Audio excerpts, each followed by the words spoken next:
Welcome to Going There on the Prosperity News Network. My name is Michelle Holliday. Today, we are welcoming to the show Dr. Shiva Ayyadurai.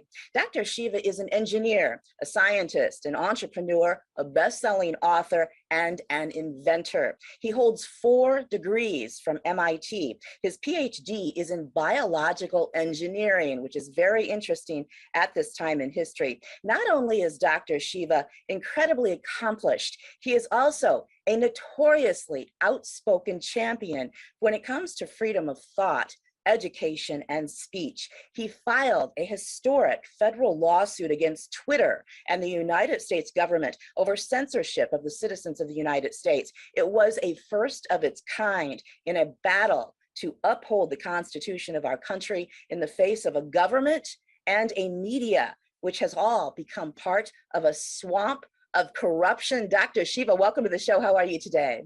Good to be here, Michelle. How are you? I am great. We are thrilled to have you here. It's going to be an incredible interview because we're going to dive deep into what is called the swamp of Washington, D.C. But before we go there, I want to take a moment to mention that this is the 40-year anniversary of an invention that outside of the telephone changed the way that every person on the planet communicates. And that is your invention of email when you were just 14 years old. And I think one of the most remarkable things about this, Dr. Shiva, is that you actually have a US copyright on email. And I'd like you to take us there. How did this all come about? Yeah, so I think, Michelle, it's interesting because the invention of email took place in the triangle of a small medical college in Newark, New Jersey, infrastructure I was exposed to, a loving family, and then a mentor. And that is a triangle of where all great innovations have always come from. And at the center of that was everyday people who had a very interesting problem, which were secretaries. Some people may remember in the old days meaning prior to the advent of really the World Wide Web, the way that offices communicated in that time was through 2 means. So if you went to an office in the 1970s, and an office could be a small office or a large office, the office of the president, office of the prime minister, or the office in this case, which was a medical college in Newark, New Jersey, where there were thousands of small offices. Every office had a researcher who was always a male or a doctor and a secretary.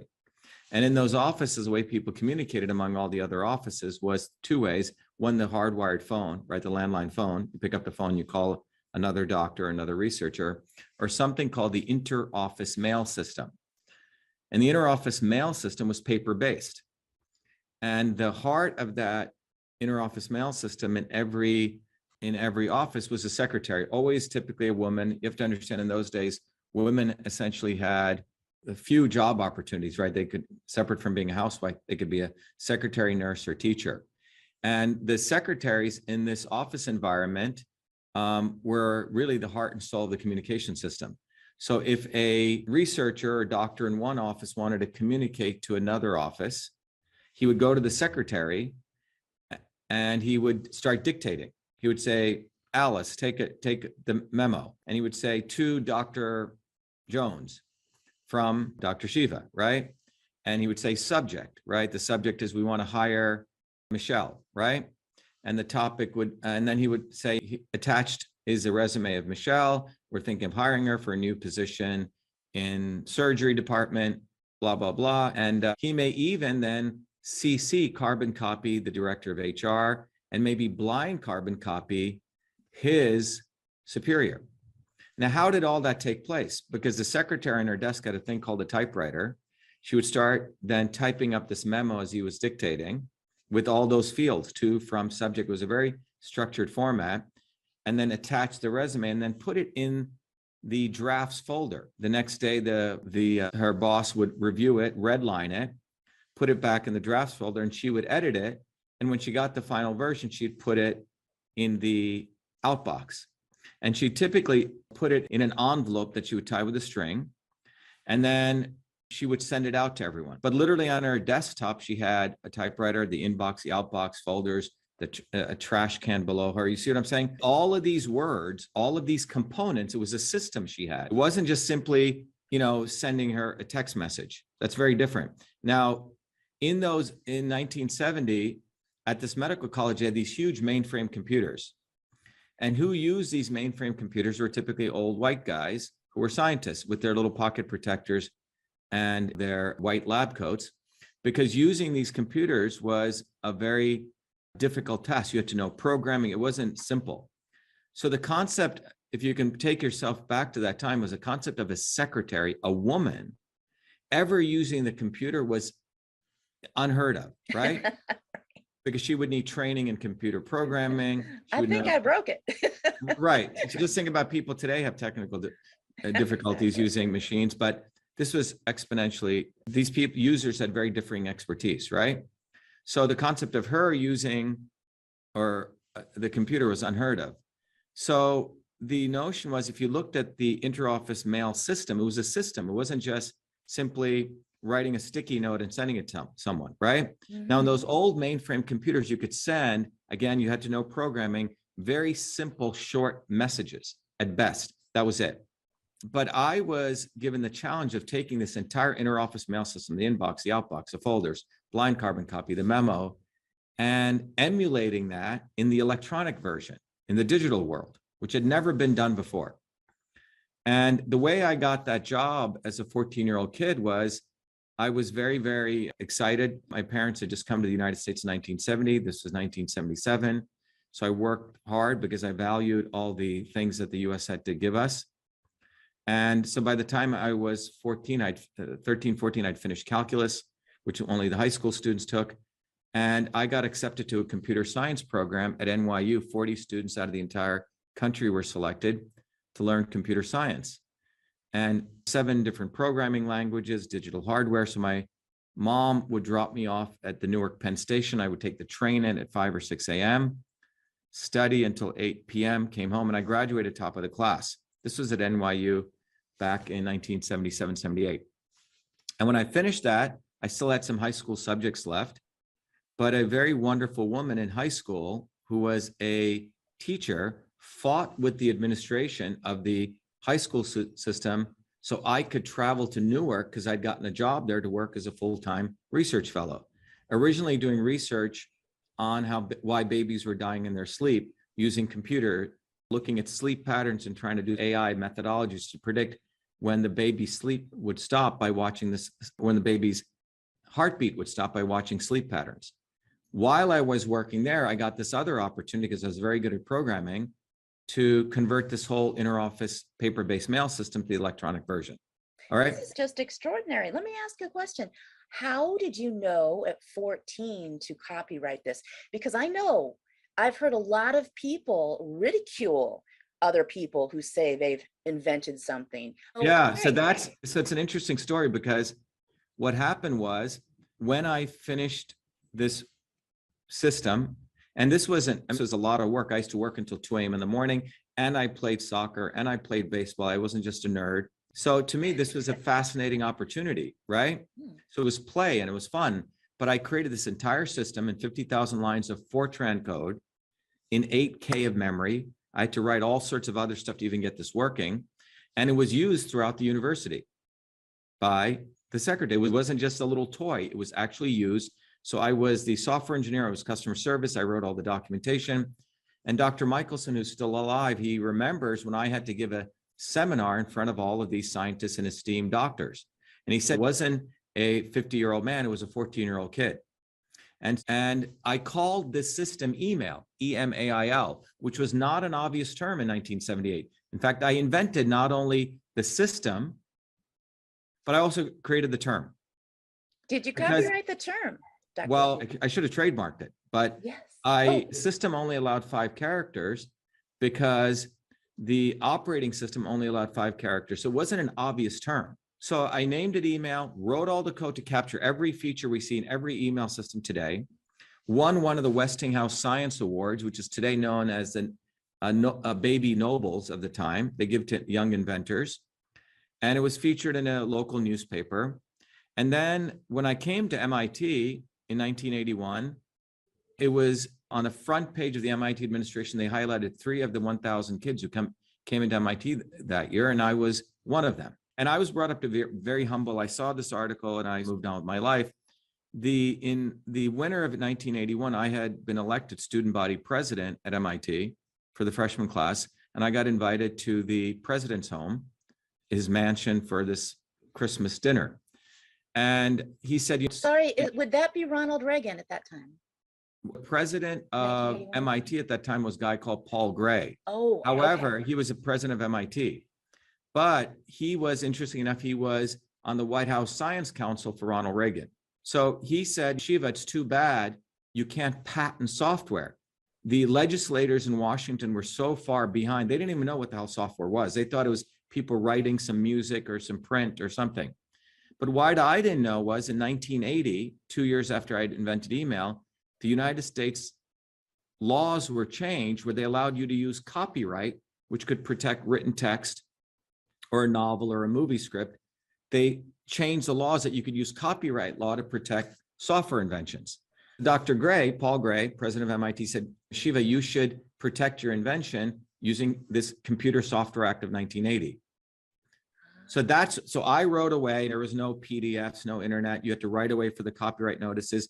My parents, neither I were wealthy like Bill Gates's parents to get high-end lawyers. So I filled out all that paperwork. And you can see on the Inventor of Email site, on August 30th, 1982, at that time I was 17, a young 17-year-old American kid was issued the first United States copyright, Indian American kid, for the invention of email. So I have the legal thing. I called it email and I wrote all the code. There's no absolute controversy. It's black and white. Now, the thing was, I didn't promote it. I wasn't a PR specialist. I was really interested in medicine and continued my work at MIT, went in and out, did 4 degrees at MIT, started many different companies, did many other inventions for which MIT featured me on the front page for many other things I did. Starting Echo Mail, which was a company to automatically analyze email, the work I did with Cytosolve, the work I did with winning my Fulbright to integrate Eastern and Western medicine, right? So I was the darling of MIT, the golden boy. Now, interestingly enough, in 2011, this is almost 33 years later after inventing email, my dear mom was dying of a horrible disease. And in a suitcase, she had saved all that material, all the computer code, all the tapes, all my awards. And 3 months before she died, she presented it to me in a Samsonite suitcase. And I was like, wow, I forgot about all this. The science editor, Time magazine, a guy called Doug Amiff, the only journalist who actually did his job, went through all of this, and he wrote a beautiful article on November of 2011, 33 years later, saying the man who invented email. And he said, look, this is email. And no one had any problem with that. And then that month, the Smithsonian and the Computer History Museum, 2 different museums, called me. They said, wow, we didn't know this took place. They wanted all my material. So I donated it to the Smithsonian, the National Museum of American History. And on February 16th, 2012, there was a huge, beautiful ceremony held where I donated all the materials. It was a big honor, right? And it should have been an occasion to celebrate the American dream. And in fact, on that day, a young Washington Post reporter brought me into the Washington Post studios, and they filmed 3 videos talking about innovation. And she wrote an article called Dr.SHIVA Ayyadurai Honored as the Inventor of Email. Right after that, a bunch of liberal elitist academic professor historians who thought they already had written the history of email. It's like writing the history of man. This was like a new skull was found in Africa, which said, hey, email really came from over here. They had written a false, completely fictitious history that email came out of the military industrial academic complex. So right when my stuff went to the Smithsonian, it was a bomb went off. And you could see the vitriol, people saying this curry-stained Indian should be beaten and hanged. Gawker Media, which called me an asshole, a dick, et cetera, horrible names. And I was running a new company, Cytosolve, and teaching at MIT, one of the most popular, unlike Elizabeth Warren, I wasn't charging anything for the course. So you see all this vitriol, and you see all the attacks, all my 4 degrees at MIT didn't mean anything, all those awards. And why was that? Because the invention of email did not occur at MIT. It didn't occur in Silicon Valley. It occurred before I came to MIT in a small medical college in Newark, New Jersey. And this is significant because it shows that great innovations can occur independent of big military, big universities, and big government or big corporations. Mm-hmm. All right. And during that period from 2012 until 2016, it was massive defamation was conducted by these corporations in collusion with these academic historians. And it's all documented. And one of the corporations called Raytheon, right here, who had on their website claimed they were the inventors of email, using the moniker of a guy who looked like a nerd. All he had done was done simple text messaging at best, but they had conflated that to mean email. And that was the narrative. And now what I didn't know was when my stuff went in the Smithsonian, that company was getting government grants in cybersecurity, claiming they were the inventors of email. So when my stuff went in, it basically destroyed their marketing thing. Mm-hmm. So they're the ones who unleashed through these academic prostitute historians, because that's what most academics have become now. They're pay to play.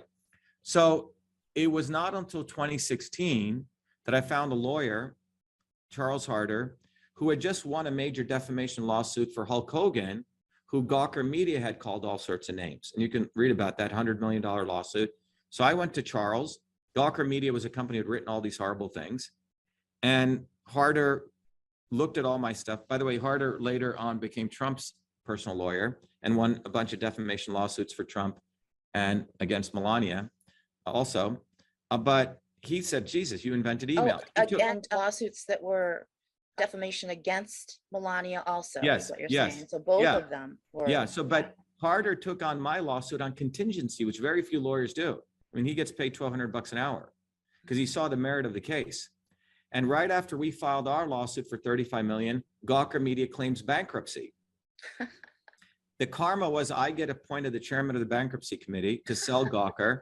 All the 3 defamatory articles are taken down, and all the quote unquote, the liberal elites say, oh, Dr. Shiva is attacking the First Amendment. First Amendment does not allow you to defame other people, say false statements. Right? So we won, and I was awarded about $1 million.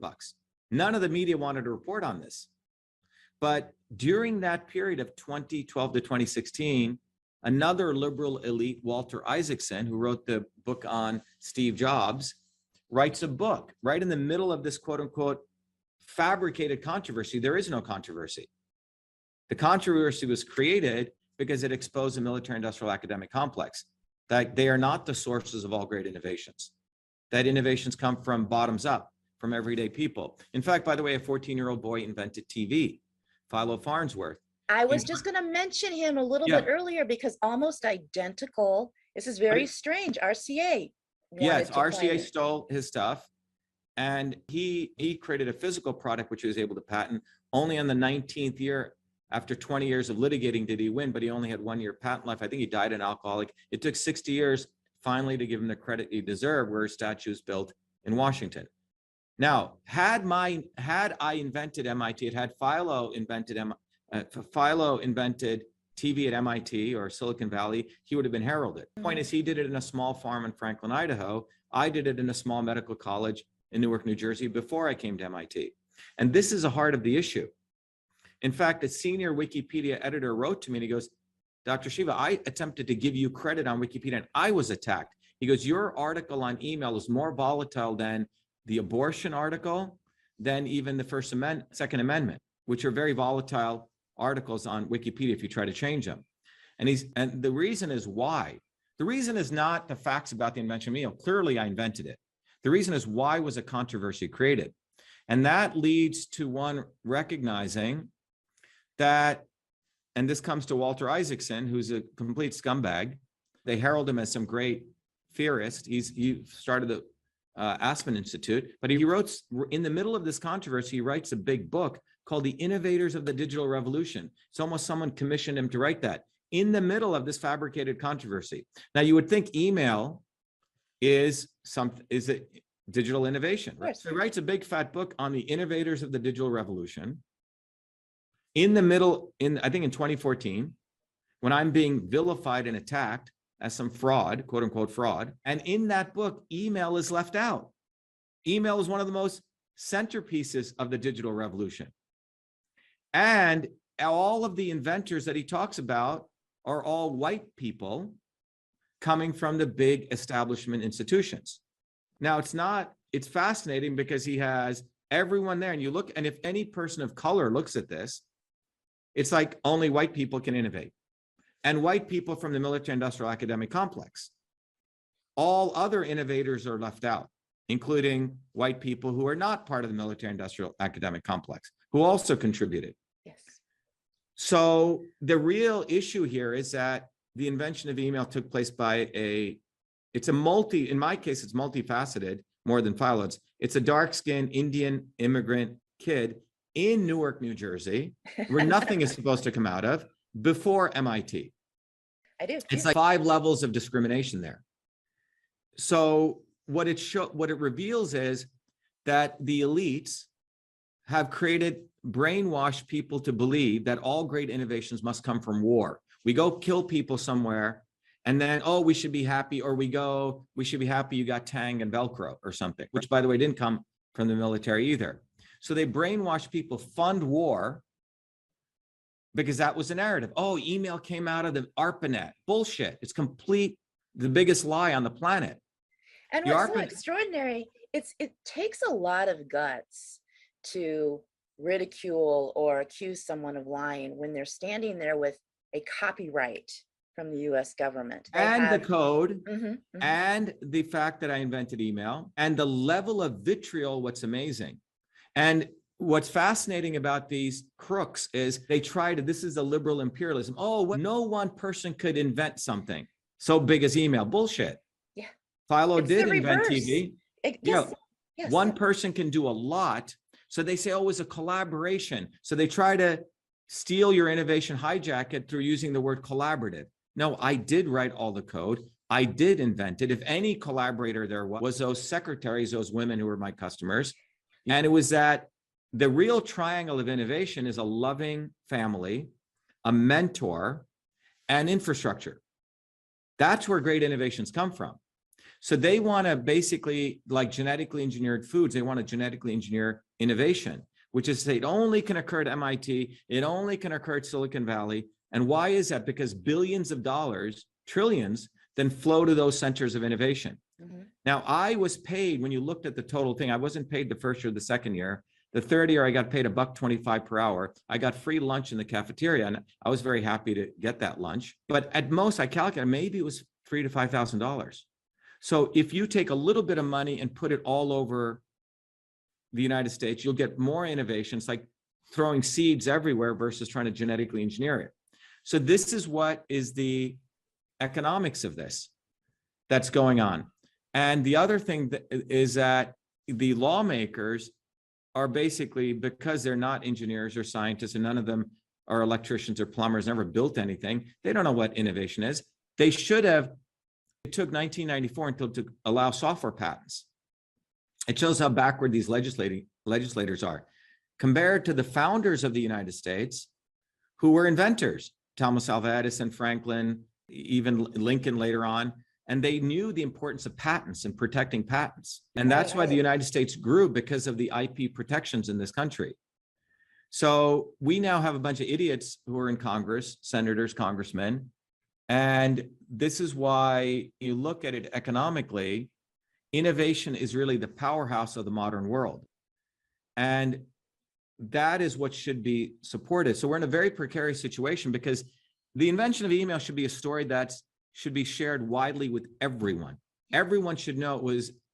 There's a picture of that I have on the website. It was this 14-year-old kid. And it's not, I mean, those liberal elites who talk about diversity and racism, they're the ones who attack me. Isn't that extraordinary? That's exactly. An extraordinary point.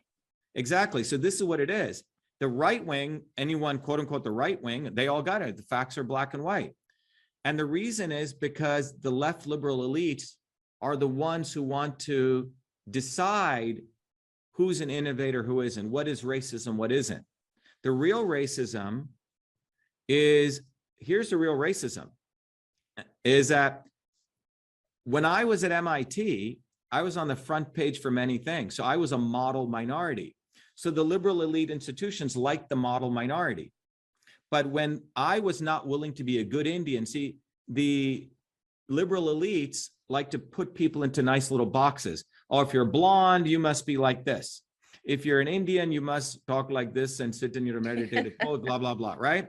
And you surely will not fight back because you've been taught about this Gandhian bullshit. And if you're Chinese, you're like this, right? The real segregation is putting people into these boxes. And if you step out of that box and you'll be beaten down, whatever it is, right? If you're from the South and you speak with the drawl, you must be a redneck who wants to kill all Black people, right? So they created these. And so if you're an Indian, Indians can be good IT workers, but they hit the ceiling. They can't be known as great innovators, right? You don't, when an Indian child grows up, who do they think about as an innovator? They don't, oh, Thomas Alva Edison. Now, if I was blonde-haired, blue-eyed, white-skinned, and I had done email at MIT, and I have to really ask this question, if my last name was Smith or Einstein, I'd be on every stamp. But they have decided these set of people can do these things and they'll remain in that box. So what really bothered them, Michelle, out of this was that I was not willing to be a good Indian, meaning I was vocal. I fought back. That goes out of their model that the liberal elites want to put everyone in. You see? They're the biggest racists. They're the biggest segregationists. I was just going to say that. This is so upside down and twisted backwards because honestly, conservatives, hey, achievement, that's fantastic. That's fantastic. Meritocracy. Yeah. Left is more like, it's like inclusion. By inclusion, they mean if I've done anything or not. No. It's even worse than that. What is this? What they're doing is they are going to decide what is diverse and what is not diverse. They will decide what's included and not included. They're actually against real diversity. True diversity is recognizing that innovation is in everyone's DNA. And it's so important. I just want to bring up this fact. It's so important when you have an innovation and an invention, it's part of you. It's really something that inspires you and thrills you and look what I've done. And as an individual, whether you're 14 or 94, for a big corporation to come in and go after you and ridicule you and call you names and put you down and turn that spark of brilliance into almost an ashamed kind of moment, oh yeah, right? You nailed it. What was interesting is, I talk about this in talks I give. When I was at MIT, when I came at 17, even till now, I was outspoken activist. I fought to make sure more poor Blacks, whites, men and women were able to come to MIT. And there's huge protests I ran. I fought for people of all color. I organized the food service workers. I was always fighting for others. And when this situation took place, no one wanted to fight for me because they would say, oh, ha, ha, ha. Oh, you're saying you invented email. That's like the Al Gore. I said, no, Al Gore didn't invent anything. I actually did invent it. And what's interesting was thousands of phone calls came into MIT asking for my firing. It was incredible. And here I would go into MIT teaching a course for pennies while I was running a full-time company on the most popular elective course on teaching students a graduate level course called systems visualization. And it was like your degrees, you became a pariah. And then I had to reach down. I've talked to women who've been raped and they say, when you get raped, you're made to feel as though you did something wrong. So I said, shit, maybe I didn't invent email. Maybe I'm lying. Maybe someone else had invented it. So you go through that. And luckily I had a student in my class, very smart student, Devin Sparks. And Devin was so upset with what he saw going on in the press. He went and literally lived in the MIT library. And we went back and we did research on every article, scientific paper written before 1978. Like maybe someone else invented it.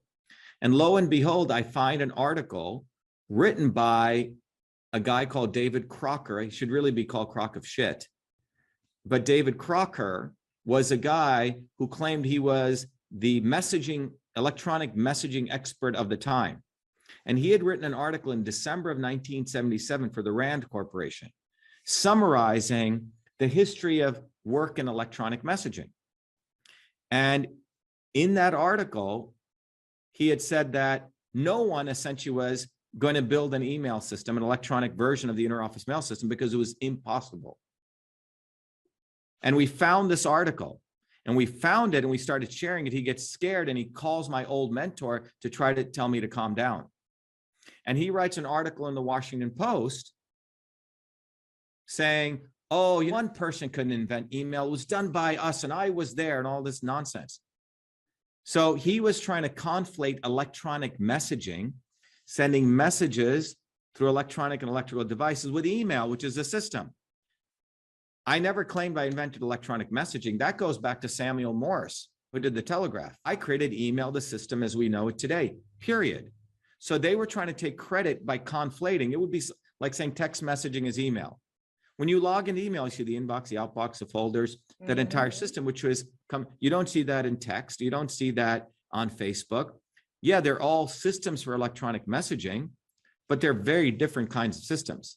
I invented email. I never claimed to take credit for electronic messaging. Right. So this was the nonsense that went on, and it still goes on. If you try to update my Facebook page until when I started sharing this again, my Facebook page was locked. If you try to go update the stuff on email article, little by little, people are getting the truth out on Wikipedia, because Wikipedia also serves the military industrial academic complex, right? I don't want ever other truthful narratives to come out.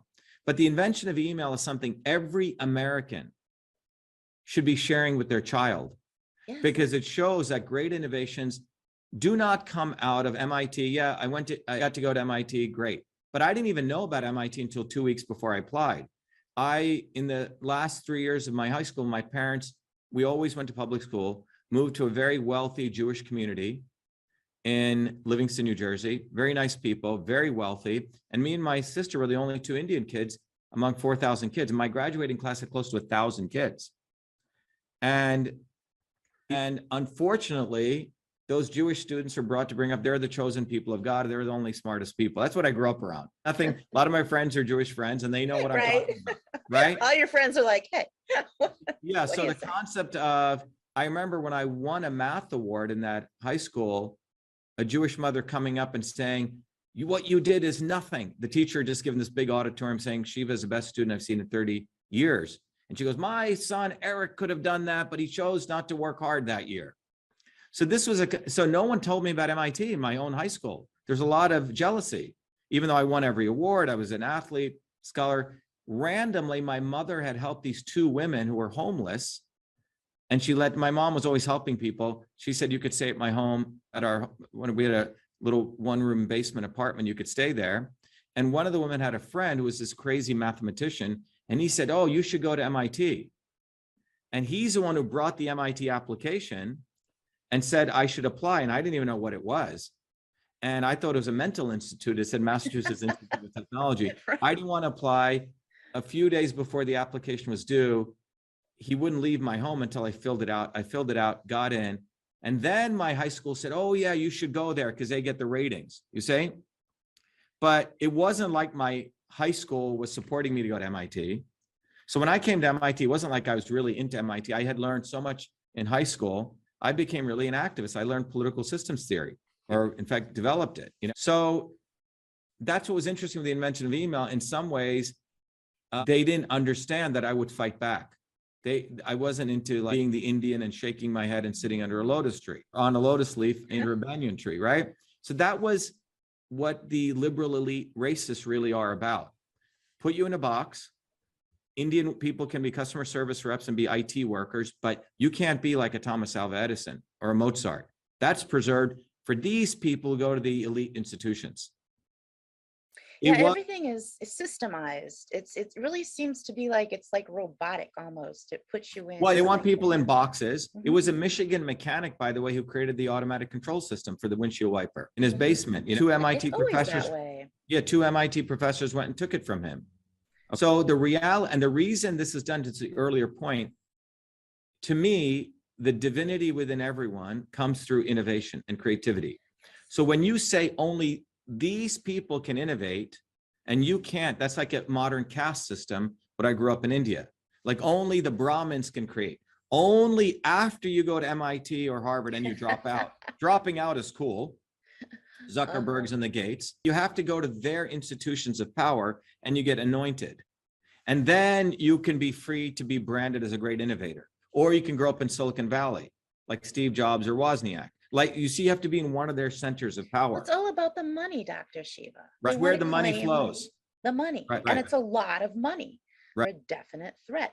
But I want to shift gear just a little bit, because I want to, if you're free to do so, talk about that federal lawsuit that you filed against Twitter and the United States government. How did that start? When did it take place? What was their defense? And this is only if you're free to discuss this at this time. Yeah, what I can do is I can talk about that, and I'll talk about the solution that we've created. So at a broad level, closing up the invention of email, I came to understand innovation is a key to really transforming the world. It's and a I power want to say that this, you have to claim this. They don't understand. For humanity, for humans to understand that they are free and open to create these brilliant inventions. Because number one, if you say you won't be recognized for it, you will be ridiculed for it, that does have an effect upon people who invent things and want to present it. This happens in the medical industry, and it happens in the energy industry, and it happens with all kinds of people, cars that run on water, or people that have cures for cancer, or because what it does is it runs up against big money. And so you have to be able to say, as an individual, look at my brilliant invention. What do you think? Yeah, that's why they basically created the situation that I have no choice but to come out of thing and claim it. I never wanted credit for it, but now that you attacked it, there is no choice but to take the credit that's well deserved. You see what I'm saying? Yes. Absolutely. So my journey is, once you're an innovator, you're always innovating. It wasn't like I needed the invention of email to define me. I invented the first system for artists to go online in 1993. We created a whole arts community called Arts Online. It was featured in the New York Times. In 1993, at the same time, my second life with email was creating an entire AI system to automatically analyze email and route it. I grew that to a $250 million company. I did it originally for the White House. I won a competition. Every major company behind here, we have our data center, would route their email. Our technology would figure out the attitude, the issues, automatically calculate and route it. We created what's called email management.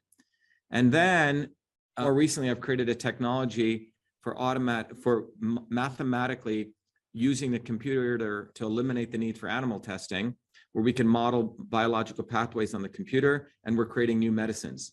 It's Cytosolve is that company. And even more recently, and I'll talk about the lawsuit, after I ran for office, we may do it again, I realized that what was really needed is to go beyond this left-right narrative, and we've created what's called the Truth, Freedom, and Health System. It's a platform, a technology platform that teaches people system science, which is what the elites learn to manipulate all of us, but the same science of systems can be used to free us. And if we don't learn the science of systems, it's like the elites have a nuclear weapon to subjugate people, and people are walking around bows and arrows. Science of systems can be used to understand your body as a system. Everything in the universe is a system. It's truly this the is science. Extraordinary. The entire universe is a system. Right, and the solar system. And once you understand that, and you understand you're being grouped into a system, it opens you up. It really right. does. So I've created the science so anyone can understand the 9 principles of every system in the universe. Then we've created tools that you can understand your body as a system and use it to actually go beyond any diet. So this has been sort of the 50-year journey, and that is at truthfreedomhealth.com. And we can do a whole thing on that, but it's a way that people can go beyond left and right. And now we have over 360,000 users globally. About 250 million people know about Truth, Freedom, and Health. And how did all this come is because in 2017, when I decided to, 2007, when I finished my PhD, I went back to MIT, and I have a deep interest in traditional systems of Indian medicine. I was able to integrate engineering systems theory, traditional medicines, and literally tease out these 9 principles of all systems. And that became. Could you list the 9 principles? You've mentioned that twice. I'm very curious. Yeah, it's input. Every system has an input. Every system has an output. Every system has a movement of information, matter, and energy, which is called transport. Every system in the universe converts information, matter, and energy from one form to another. That's called conversion. And then every system has structure to contain all of this, which is called storage.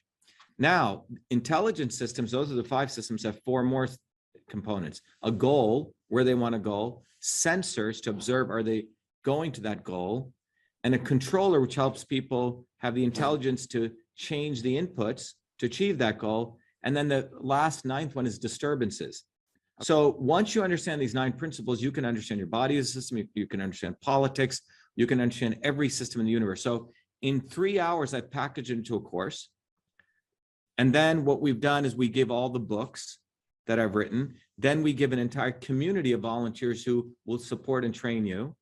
And then we give one-on-ones with me, which we do every Thursday nights at 11 a.m. EST and 8 p.m. mornings at nights.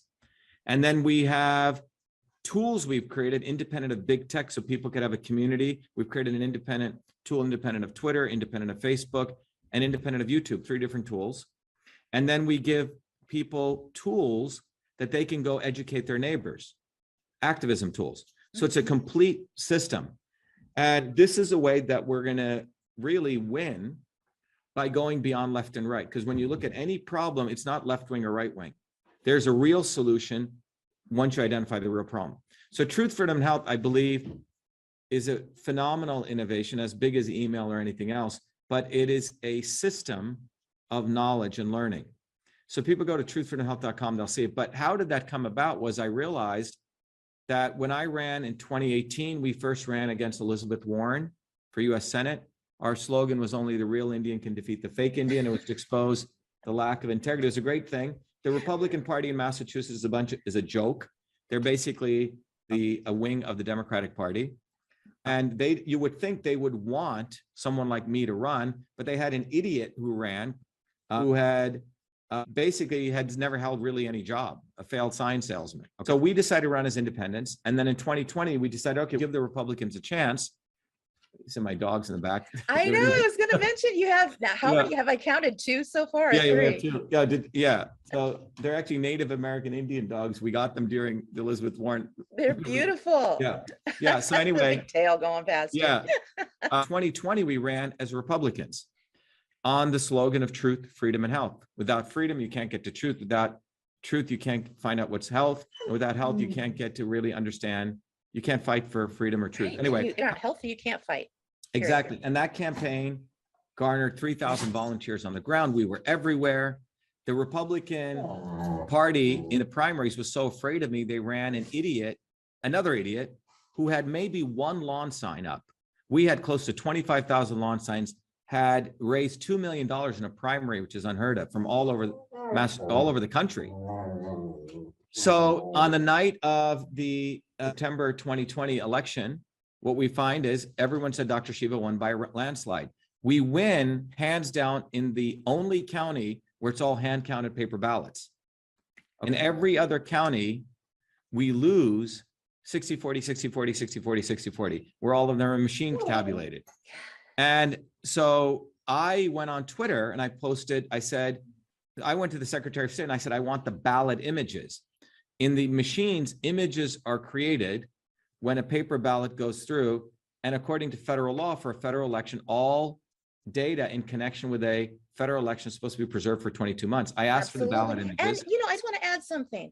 The reason it's preserved for 22 months is so any citizen, whether they're a candidate or not, can go back and check to make sure the election. Yes, and that law was put in there by Democrats 50 years ago because they wanted to be able to audit an election. It's encouraged.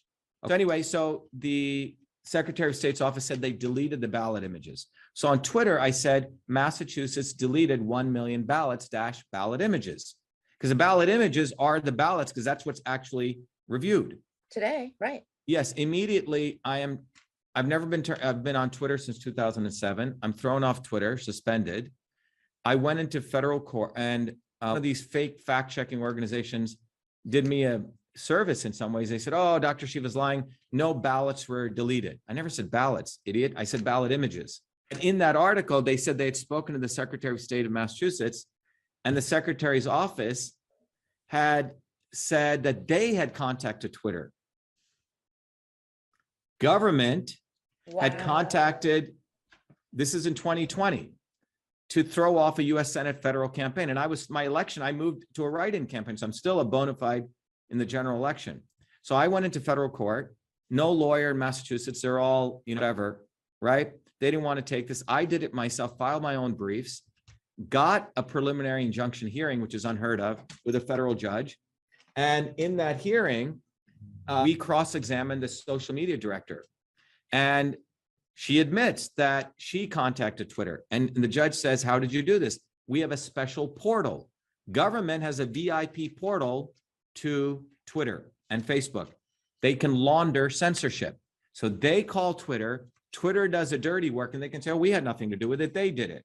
So I came up with the term laundering censorship. Anyway, big victory on October 30th. The judge rules in my favor. He said he tells the Secretary of State, you will no longer contact Twitter. We told Tucker Carlson about this. I have the email. Tucker did nothing because he's the master grifter. He's a complete scumbag. Zero. He did zero. Yeah, Fox is very interesting. They've turned into a very interesting. They've always been that. They want their entertainment. They will never tell the truth. They will only tell the truth if it spurs the left-right narrative. You see the dialectic.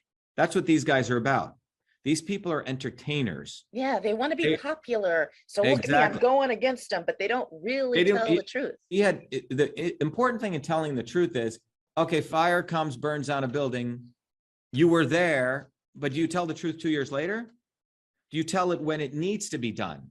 Alan McDonald, the engineer, he told the truth at the right time. He was an engineer who would not sign off on the O-rings for the space shuttle. He took a principled stand. He died a couple of years ago. He said the most important thing in life is to say the right thing at the right time. These grifters, Tucker Carlson being a master scumbag grifter, watches which way the wind blows. He doesn't say anything against Hunter Biden because him and Hunter Biden are buddies. Oh, I did not know that. Yeah. He had Hunter Biden write his son's recommendation letter. These guys are all one, Michelle. They're all one class of people. Yeah. So the issue is Tucker didn't do anything. No media covered it except some small alternative media.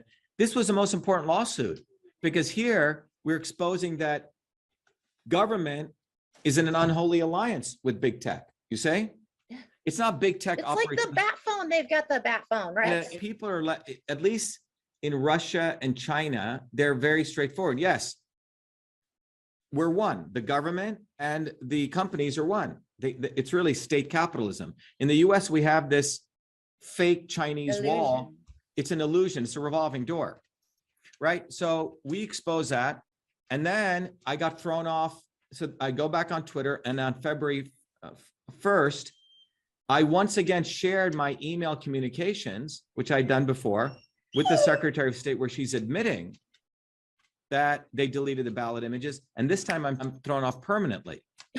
We went back into federal court again with 5-6 claims saying, not only did I want to be put back on Twitter, but I wanted the individual Secretary of State, the lawyer, to be personally liable. It's called piercing the veil of qualified immunity.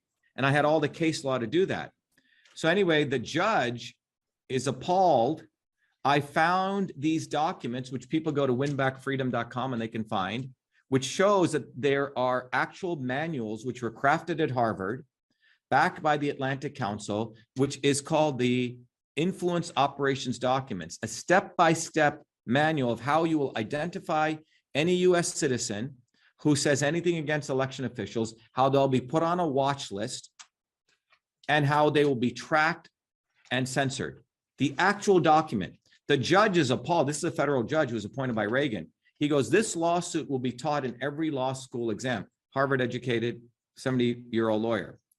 After that, he appoints me a constitutional lawyer.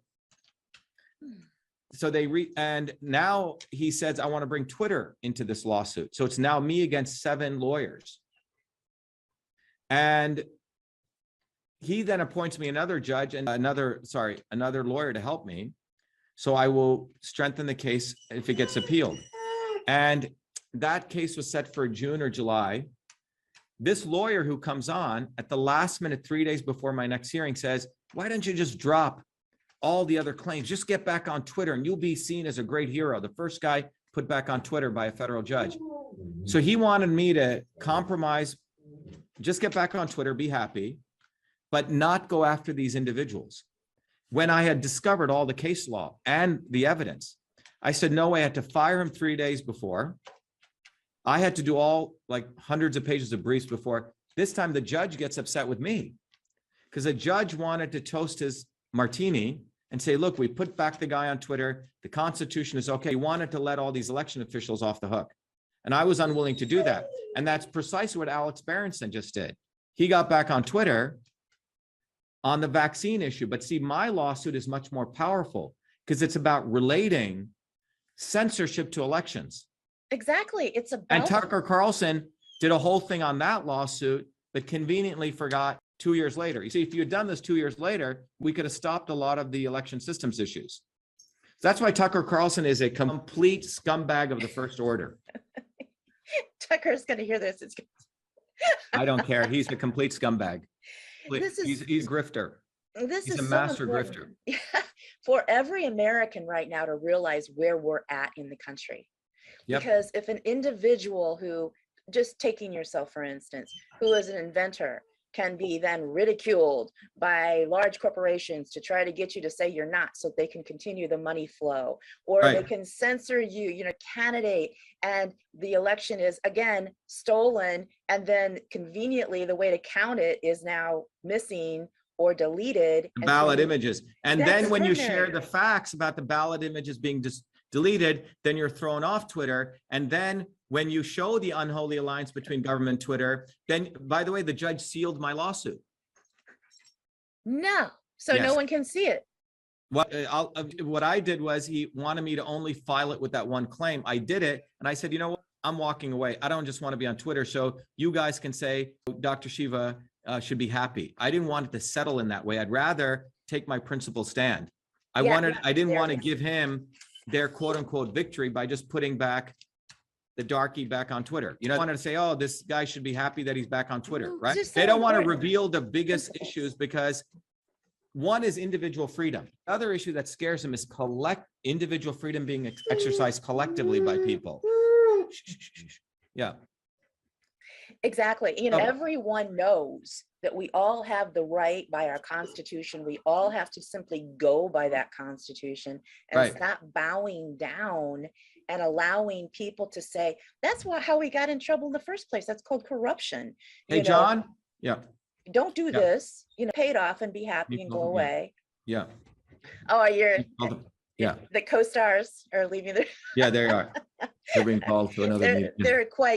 But anyway, Michelle, I think, I hope this is valuable, but I think the solution to this, the reason I was able to expose sort of quote unquote pandemic, expose the unholy alliance between government and Twitter, all these things, is because I'm trained in system science.